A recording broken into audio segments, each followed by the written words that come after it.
We play and call it work.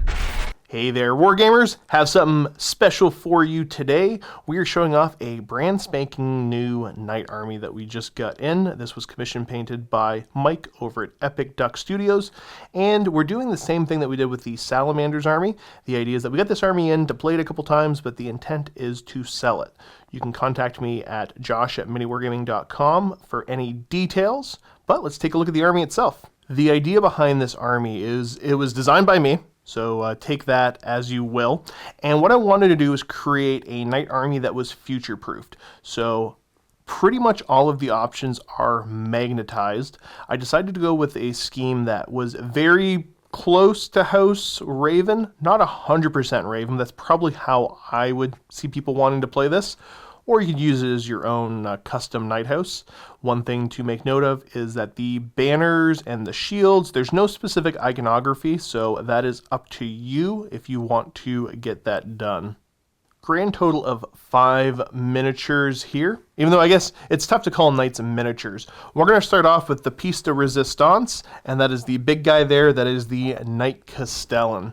Not a whole lot of options in how you build him, but all of the shoulder guns are magnetized up, so you can swap them to whatever your preferred configuration is. The idea, again, is that I wanted to have this army be entirely future-proofed. Whatever Games Workshop does, you could change the options. This army can stay with you for as long as you're playing Warhammer, and you don't have to chop anything apart. Moving from the biggest model to the two smallest, we have a pair of Armiger Helverins. Picked these because they're good long-range shooting, and again, this army wants to shoot more than it fights, even though it is capable of fighting. There's a couple great stratagems that help out with these little guys, and they're just good for running interference. The top guns are magnetized to switch between the Melt-A-Gun and Heavy Stubber. The meat and potatoes of the army, though, is we have 2 Questoris class knights. And the reason I say that instead of specific names is that you can change the options to be whatever you would like.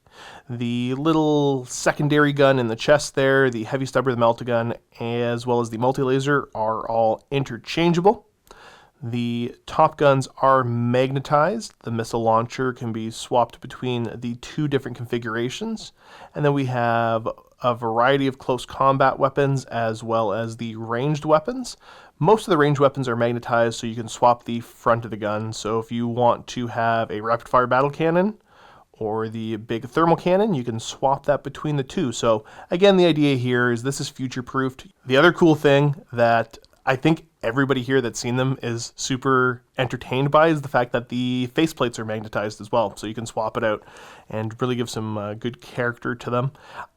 I haven't seen anybody else really do that, so I'm super excited that Mike ended up choosing to do that. Now, looking at the army, depending on how you configure this, you can also leave some space. If you watch the first bat rip I did, I configured the knights in such a way that I had some points left over to bring an allied inquisitor in. So again, the idea, future-proofing here, depending on what's good at the time.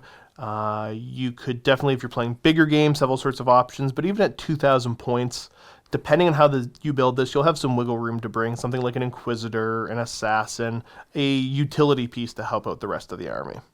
And that is the army overall. Another nice thing about this is the fact that Mike being a commission painter, if you wanted to get something added to this later on, if you are the lucky person to pick this army up, that's easy enough to do. Hopefully you folks enjoyed this showcase. Leave some comments, leave some love down below. If this video went up recently, I'll be checking it on the regular, so you could, I'll be responding to comments for the first little while, but you can also email me direct at josh@miniwargaming.com if you have any questions about this army. If it has already sold, I will pin a comment at the top of the comment section. Thanks for tuning in, keep being awesome, and as always, happy wargaming.